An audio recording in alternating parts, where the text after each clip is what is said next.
All of us are dead की episode 1 में हमने देखा था कि सारे स्टूडेंट्स कैफेटेरिया की तरफ भागते हैं। कुछ ही देर में मिरर टूट जाता है और जो स्टूडेंट्स हॉरर ज़ॉम्बीज में बदल गए थे वो अंदर आ जाते हैं। तो इसी के साथ एपिसोड 2 की स्टार्टिंग होती है, जिसमें दिखाया जाता है कि प्रिंसिपल ऑफिस में सारे टीचर्स आपस में सिचुएशन के बारे में बातें कर रहे होते हैं। फिर क्लास टीचर कहती है कि अगर हम सारे बच्चे यहाँ रहे तो हम मारे जाएंगे, इसलिए हमें यहाँ से भाग जाना चाहिए। इस पर प्रिंसिपल कहता है कि ये सारी बातें यहाँ से बाहर जानी ही नहीं चाहिए और वो स्कूल से बाहर जाने के लिए मना कर देता है। अगर ये सारी सिचुएशन स्कूल से बाहर चली गई कि स्कूल में ये सब हुआ तो स्कूल की रेपुटेशन खत्म हो जाएगी। फिर सीन शिफ्ट होता है और कैफेटेरिया दिखाया जाता है, जहाँ पर एक ज़ॉम्बी ओंजू पर अटैक करने वाली थी। फिर सोन वहाँ आ जाता है और ज़ॉम्बी से ओंजू को बचा लेता है। कैफेटेरिया में सारे स्टूडेंट्स ही ज़ॉम्बीज में बदल जाते हैं और कुछ स्टूडेंट्स अभी बचे हुए थे और फाइट कर रहे थे और कैफेटेरिया से बाहर जाने की कोशिश कर रहे थे। कैफेटेरिया से ओंजू और सोन अपनी जान बचाने के लिए क्लास की तरफ भागते हैं, जहाँ पर ऑलरेडी कुछ स्टूडेंट्स अपनी जान बचाने के लिए छुपे हुए थे। और सोन उनसे अंदर आने के लिए रिक्वेस्ट करते हैं और वो बच्चे उन्हें अंदर आने दे देते हैं। इस वक्त ओंजू और सोन को ये समझ आता है कि अगर वो यहाँ रुकते हैं तो वो भी ज़ॉम्बीज का शिकार हो सकते हैं। वो प्लानिंग करते हैं कि वो कैसे जिंदा रह सकते हैं। सीन शिफ्ट होता है और हम मिस्टर लिथा को एक इन्वेस्टिगेशन रूम में देखते हैं। इन्वेस्टिगेशन ऑफिसर मिस्टर लिथा से पूछते हैं, आप पहले साइंटिस्ट थे और अब आप स्कूल टीचर कैसे बन गए?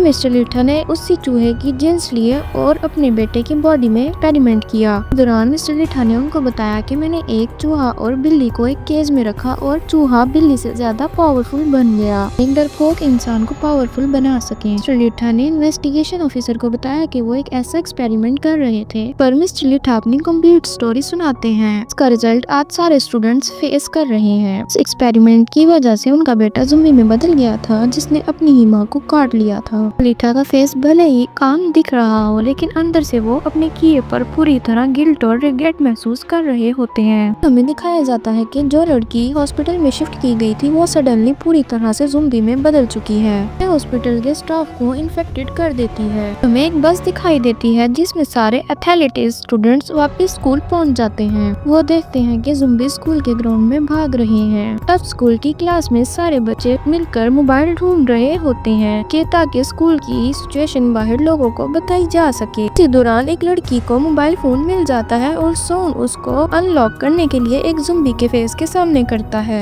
ओंजू आकर बताती है कि इमरजेंसी कॉल के लिए फोन अनलॉक करने की जरूरत नहीं होती, अब वो हेल्प के लिए कॉल करते हैं। पुलिस को ज़ॉम्बीज का बताते हैं। अनफॉर्चुनेटली कोई भी उनकी ये बात सीरियस नहीं लेता और साथ ही पुलिस को एक हॉस्पिटल से कॉल आती है कि वहाँ स्टाफ एक दूसरे पे अटैक कर रहे हैं। इस वक्त उनको रियलाइज होता है कि पूरी सिटी में मैसिव स्प्रेड हो चुका है और ये सिर्फ उनका स्कूल नहीं बल्कि हर जगह ज़ॉम्बीज का अटैक हो रहा है। सोन का मोबाइल लेती है और फायर डिपार्टमेंट को कॉल कर कहती है कि यहाँ से ऐसे ज़ॉम्बीज अटैक कर रहे हैं, बट वो भी इन्हें सीरियस नहीं लेते। कहती है कि जल्दी आ जाएं, स्कूल में आग लगी है। फिर फायर डिपार्टमेंट की बस स्कूल की तरफ आती हैं। इसी क्लास में एक इन्फेक्टेड टीचर भी था, जिसकी सिचुएशन अचानक से ज़ॉम्बी में बदल जाती है और वो एक लड़की पे अटैक कर देता है। अब इन स्टूडेंट्स ने क्लास को छोड़ने का फैसला किया और बाहर निकल आते हैं, लेकिन अनलकीली बाहर भी ज़ॉम्बीज थे। ये क्लास की विंडो और डोर को एज अ शील्ड यूज कर रहे थे। ज़ॉम्बीज स्टेयर्स और लॉबी में हर जगह थे। वो नेक्स्ट जान बचाकर एक साइंस रूम में पहुंच जाते हैं, लेकिन फिर भी ज़ॉम्बीज आना बंद नहीं हुए थे। अब ओंजू देखती है कि यहाँ सियोंग नहीं है और सोन से कहती है कि हम सियोंग को बाहर ही छोड़ आए हैं, अब वो भी नहीं बचेगा। सीन शिफ्ट होता है और वो लड़की और लड़का जो बिल्डिंग के छत में थे उन्हें दिखाया जाता है। लड़की कहती है कि हम आज यहाँ थे तो बच गए, अगर हम नीचे होते तो हम भी ज़ॉम्बी बन चुके होते। अब स्कूल टीचर एक अनाउंसमेंट रूम में पहुंच जाती है, जहाँ से वो दूसरे स्टूडेंट्स को अपने बारे में बता सके। अब दो दोस्त, एक लड़की और लड़का जो बुली करने वाले ग्रुप में के मेंबर्स थे, उन्हें दिखाया जाता है, जिन पर एक ज़ॉम्बी अटैक करती है, लेकिन एथलेटिक्स बस वाली एक लड़की आर्ची से ज़ॉम्बी को मार देती है। फिर फायर डिपार्टमेंट की बस, जिन्हें ओंजू ने सेल से कॉल करके इन्फॉर्म किया था, वो स्कूल पहुंच जाते हैं। बेसिकली ओंजू के फादर भी फायर डिपार्टमेंट की टीम में होते हैं। इसॉक सोन के पास आकर बैठ जाती है और सोन से पूछती है कि सियोंग और ओंजू के बीच क्या चल रहा है। सोन उस लड़की से कहता है कि ओंजू सियोंग को पसंद करती है और ये बात मुझे भी बताई थी।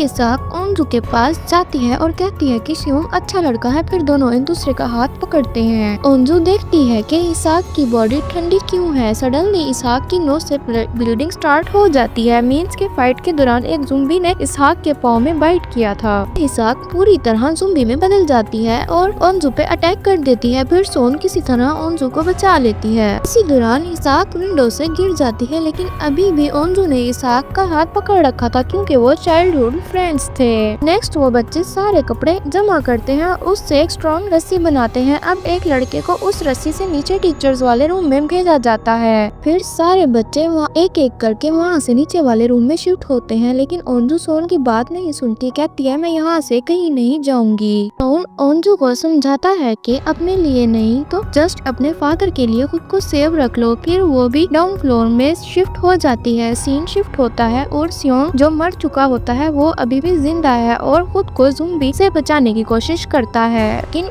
उनकी मूवमेंट से ज़ुम्बी उस पर अटैक कर देती है। वो एक विंडो के शेडर्स की तरफ चला जाता है। इसी सस्पेंस के साथ हमारा एपिसोड 2 खत्म हो चुका है। अगर अभी तक आपने हमारे चैनल को सब्सक्राइब किया तो सब्सक्राइब लाजमी कीजिएगा। Thanks for watching.